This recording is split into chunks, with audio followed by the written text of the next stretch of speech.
जय हिंद दोस्तों, स्वागत है आप सभी का आपके अपने YouTube चैनल जैकपुर पे। तो आज के इस वीडियो में हम लोग क्लास 11 का हिंदी कोर का सेट 3 करने वाले हैं। इसके पहले भी सेट 1 सेट 2 चैनल पे अपलोड है, उसको जाकर देख लीजिएगा। जाने से पहले आप लोग रिवीजन कर लीजिएगा।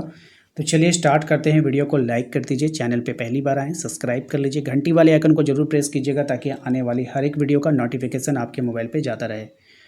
तो चलिए देखते हैं। सबसे पहले जो आप लोग को बोला गया है, निम्नलिखित पद्यांश को पढ़कर प्रश्न संख्या 1 से लेकर 4 तक का सही विकल्प का चयन करना है। आप इसको पढ़ लीजिए वीडियो रोक करके, क्योंकि हम पढ़ेंगे तो फिर आप लोग को रिवीजन करने में बोरिंग लगेगा।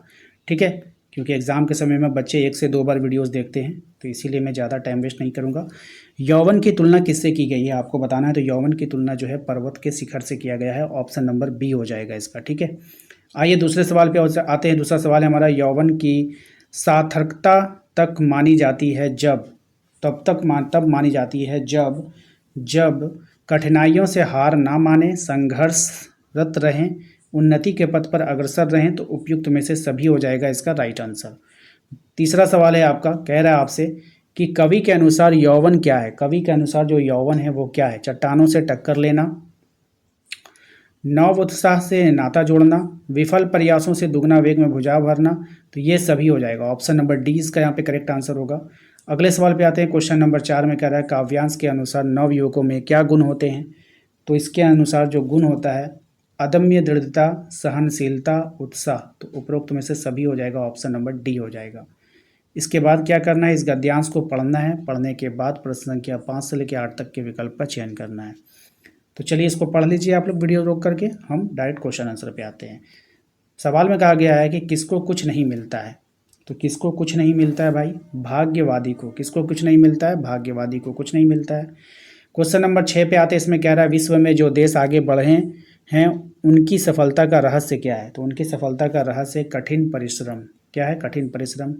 भाग्य का दूसरा नाम क्या है आपको बतानी है। तो भाग्य का जो दूसरा नाम है वो है आपका कठिन परिश्रम। क्या है, कठिन परिश्रम। ठीक है, गद्यांश का सर्वाधिक उपयुक्त शीर्षक क्या हो सकता है। तो गद्यांश का इसका जो शीर्षक हम दे सकते हैं वो परिश्रम के बारे में है, तो परिश्रम दे सकते हैं। ठीक है, क्वेश्चन नंबर आते हैं 9 पे। इसमें कहा गया है कि आलेख एक विद्या है। आलेख क्या है, एक विद्या है गद्य लेखन की। किसकी, गद्य लेखन की। ठीक है, क्वेश्चन नंबर 10 पे आते हैं। इसमें कह रहा है कि जनसंचार का श्रव्य माध्यम कौन सा है। तो जनसंचार का जो श्रव्य माध्यम है वो हो जाएगा आपका रेडियो। ऑप्शन नंबर सी इसका करेक्ट आंसर हो जाएगा। क्वेश्चन नंबर 11 पे आते हैं। कह रहा है, फीचर के लिए हिंदी में कौन सा शब्द प्रयुक्त होता है। तो फीचर के लिए हिंदी में जो प्रयोग होगा वो प्रयोग होगा रूपक। क्या प्रयोग होगा, रूपक प्रयोग होगा। क्वेश्चन नंबर 12 पे आते हैं। प्रतिवेदन अंग्रेजी में किस शब्द का हिंदी रूपांतरण है। तो प्रतिवेदन हिंदी में जो रूपांतरण है वो रिपोर्ट का, किसका है, रिपोर्ट का हिंदी रूपांतरण है। अगले सवाल पे आते हैं। अगला सवाल है हमारा कि समाचार पत्र किस जनसंचार माध्यम का एक रूप है। तो ये है प्रिंट माध्यम का। किसका है, प्रिंट माध्यम का। उल्टा पिरामिड शैली का प्रयोग निम्न में से किस लेखन में होता है आपको बतानी है। तो इसका जो प्रयोग होता है समाचार लेखन में होता है। ऑप्शन नंबर डी हो जाएगा। हिंदी में पहला समाचार पत्र का क्या नाम है। तो हिंदी में पहला समाचार पत्र का नाम है उदंड मातृदंड। ठीक है, ऑप्शन नंबर बी हो जाएगा। समाचार पत्र में कितने प्रकार के ककारों का प्रयोग किया जाता है। तो समाचार पत्र में जो होता है वो 6 प्रकार के ककारों का प्रयोग होता है। ऑप्शन नंबर डी हो जाएगा। क्वेश्चन नंबर आते हैं हम लोग 17 में। संचार का सबसे नवीन और लोकप्रिय माध्यम क्या है।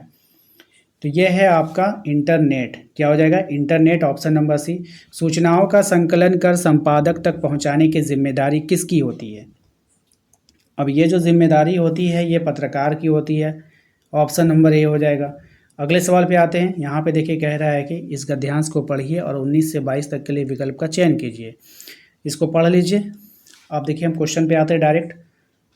प्रस्तुत काव्यांश के रचयिता कौन है। अब ये जो काव्यांश यहाँ पे दिया गया है इसके रचयिता के बारे में पूछा है। तो इसके रचयिता जो है वो है मीराबाई। गोपाल शब्द का प्रयोग किसके लिए किया गया है। तो गोपाल शब्द का यहाँ पे जो प्रयोग किया गया वो कृष्ण के लिए किया गया। ऑप्शन नंबर बी हो जाएगा।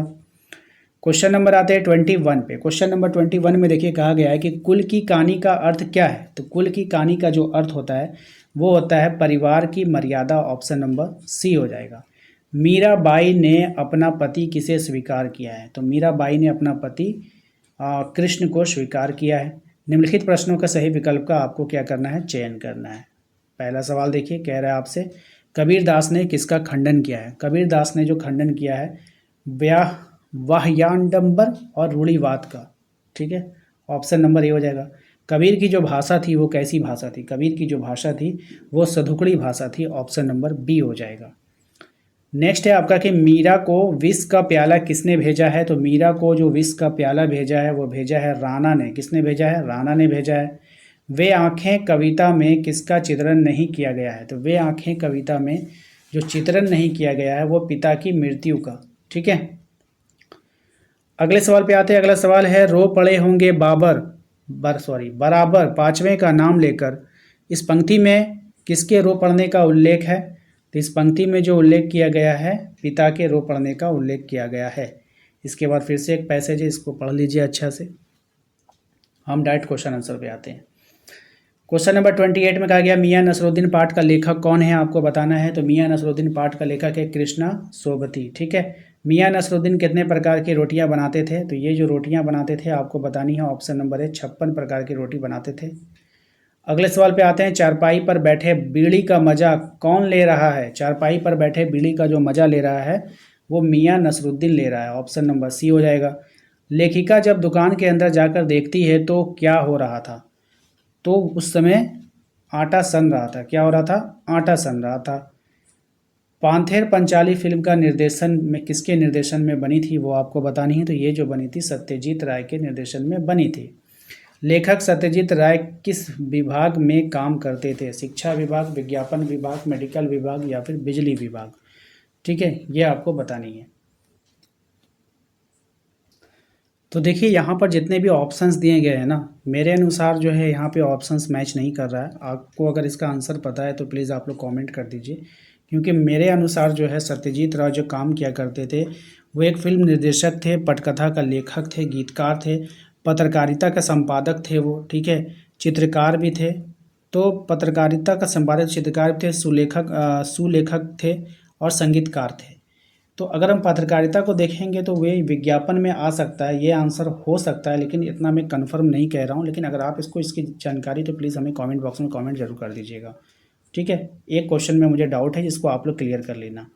मियाँ ने पढ़ाई के कितने तरीके बताए? तो मियाँ ने जो पढ़ाई के तरीके बताए वो कितने तरीके बताए आपको बतानी है। तो राइट आंसर हो जाएगा इसका ऑप्शन नंबर है 2 तरीके बताए थे। कितने बताए थे? 2 तरीके बताए थे। ठीक है, मियां नसरुद्दीन किस विद्या की रचना है आपको बतानी है। तो मियां नसरुद्दीन जो है वो संस्मरण की रचना है, ऑप्शन नंबर बी हो जाएगा। नमक का दरोगा कहानी से हमें क्या संदेश मिलता है? तो नमक का दरोगा कहानी से जो हमें संदेश मिलता है वो निर्भय होकर कर्तव्य का पालन करने का संदेश मिलता है। ठीक है, अगले सवाल पे आते हैं कि राजस्थान की रजत बूंदों के रचनाकार कौन हैं? तो इसके जो रचनाकार हैं वो हैं अनुपम मिश्र।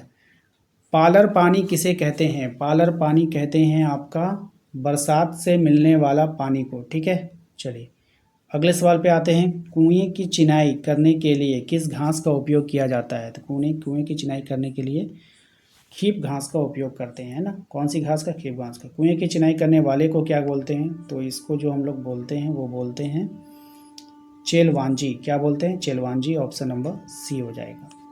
तो आशा करते हैं कि आप लोगों को आज का ये वीडियो पसंद आया होगा। वीडियो अच्छा लगा तो प्लीज़ वीडियो को लाइक कर दीजिए, चैनल पे पहली बार आएँ सब्सक्राइब कर लीजिए, घंटी वाले आइकन को प्रेस जरूर कीजिएगा ताकि आने वाली हर एक वीडियो का नोटिफिकेशन आपके मोबाइल पे जाता रहे।